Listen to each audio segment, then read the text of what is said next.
അനുസരണ എന്ന് പറഞ്ഞ നല്ലൊരു ശീലമാണ്. അപ്പം നിങ്ങൾ അനുസരണ ഉള്ളൊരു ഡ്രൈവറായിട്ട് റോഡിൽ ഇറങ്ങുക.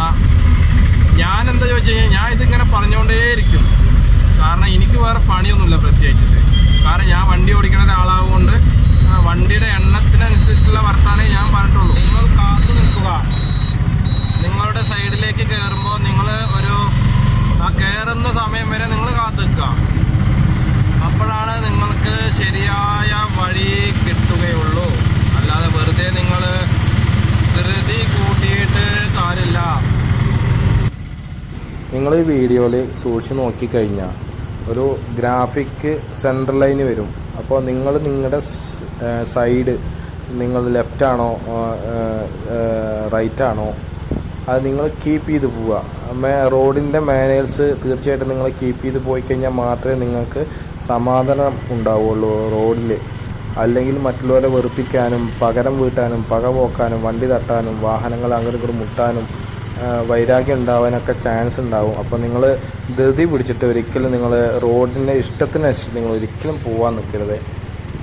ഇനി ഞാൻ പറയുന്ന നിങ്ങൾ വിശ്വസിക്കരുത്. പക്ഷേ ഞാൻ ഇനിയും പറയും.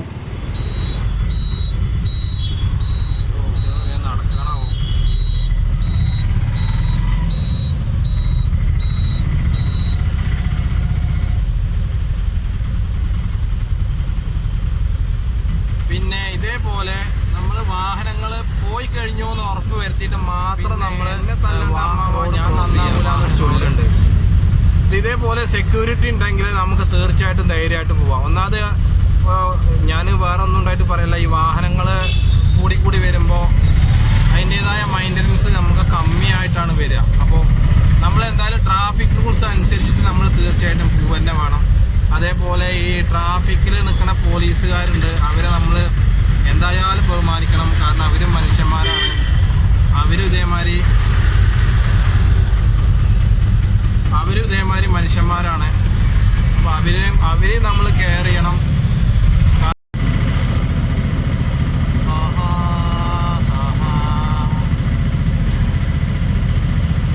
ഇന്ന് ആരും ഇല്ലാത്ത ദിവസമാണെന്ന്. അതായത് എല്ലാവരും ഒന്ന് തിരക്കിലാണ്. എന്നാൽ ഇവർക്കൊക്കെ എന്താണ് തിരക്ക് എന്ന് ചോദിച്ചു കഴിഞ്ഞാൽ സത്യം പറഞ്ഞാൽ ഒരു തിരക്കുമില്ല. ഈ തിരക്കൊക്കെ സ്വയം ഉണ്ടാക്കുകയാണ്.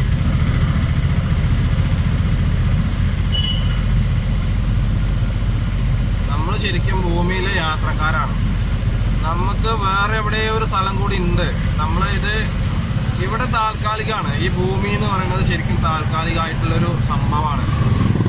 വേറെ ഏതൊക്കെയോ ഇപ്പം ഞാൻ പറയട്ടെ, ഈ പ്രപഞ്ചം എന്ന് പറഞ്ഞാൽ ഒരുപാട് വലുതാണ്. നമുക്ക് നമ്മുടെ മനസ്സുകൊണ്ട് ഇല്ലെങ്കിൽ നമ്മുടെ ബുദ്ധി കൊണ്ട് ചിന്തിക്കാൻ പറ്റുന്നതിലപ്പുറത്താണത്.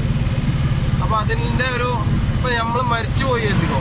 ഈ മരിച്ചു പോകുമ്പോൾ ഒരാൾ മരിച്ചു കഴിഞ്ഞാൽ അയാൾ ആത്മാവ് പറഞ്ഞ സംഭവമുണ്ട്.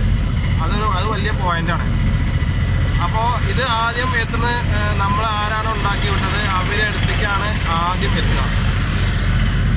അവരവിടെ കുറച്ച് കാര്യങ്ങളൊക്കെ ചെയ്യും. ആ കാര്യങ്ങളൊക്കെ ചെയ്തതിന് ശേഷം മാത്രമാണ് നമ്മുടെ വേറൊരു ഗാലക്സിയിലേക്ക് വിടുക. അപ്പോൾ ഈ ആൽഫാബെറ്റിൻ്റെ ഉള്ളിൽ ഈ പ്രപഞ്ചം എന്ന് പറഞ്ഞത് വലുതാണ്. പക്ഷെ നമ്മളിപ്പോൾ വസിക്കുന്നത് ഭൂമിയിലാണ്.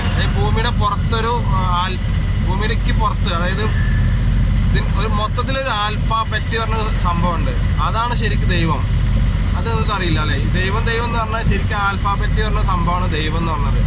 നമ്മളെല്ലാവരും ദൈവത്തിനെ ആരാധിക്കുന്നുണ്ടല്ലോ. ഈ ആൽഫാബെറ്റ് നിങ്ങൾ ഗൂഗിളിലൊന്ന് അടിച്ചു നോക്കിയാൽ മതി, ആൽഫാബെറ്റ് എന്നുള്ളത്. അപ്പം നിങ്ങൾക്ക് മനസ്സിലാവും നിങ്ങൾ എത്ര ചെറുതാണ് എന്നുള്ളത്. സുഹൃത്തുക്കളെ, നമസ്കാരമുണ്ട്. ഇന്ന് ഞായറാഴ്ച ആയതുകൊണ്ട് തിരക്ക് വളരെ കമ്മിയാണ്. എല്ലാവർക്കും ഓരോ പരിപാടികളുണ്ടാവും. അപ്പോൾ ഇന്നത്തെ കാര്യം എന്താണെന്ന് ചോദിച്ചു കഴിഞ്ഞാൽ, ഇന്നിപ്പോൾ പ്രോഗ്രാമിങ്ങും കാര്യങ്ങളൊക്കെ ഉള്ള ദിവസമാണ് എല്ലാവർക്കും. നമുക്ക് പിന്നെ പ്രത്യേകിച്ച് ഒരു പ്രോഗ്രാമില്ല. ഇതിൻ്റെ പ്രോഗ്രാം എന്ന് പറഞ്ഞാൽ ഇത് തന്നെയാണ്. ഇന്ന് നല്ല വെയിലുള്ള ദിവസമാണ്. അപ്പോൾ ഈ വെയിലുള്ള ദിവസം എന്ന് പറയുമ്പോൾ തിരക്ക് കമ്മി വരെ ചെയ്യാം. കാരണം ഇപ്പോഴത്തെ കാലത്ത് ആർക്കും വെയിൽ കൊള്ളാൻ വയ്യ. വയ്യ, എക്സസൈസ് ചെയ്യാൻ വയ്യ, ഭയങ്കര മടിയാണ് എല്ലാവർക്കും. ഈ പറഞ്ഞ എനിക്ക് മടിയാണ്.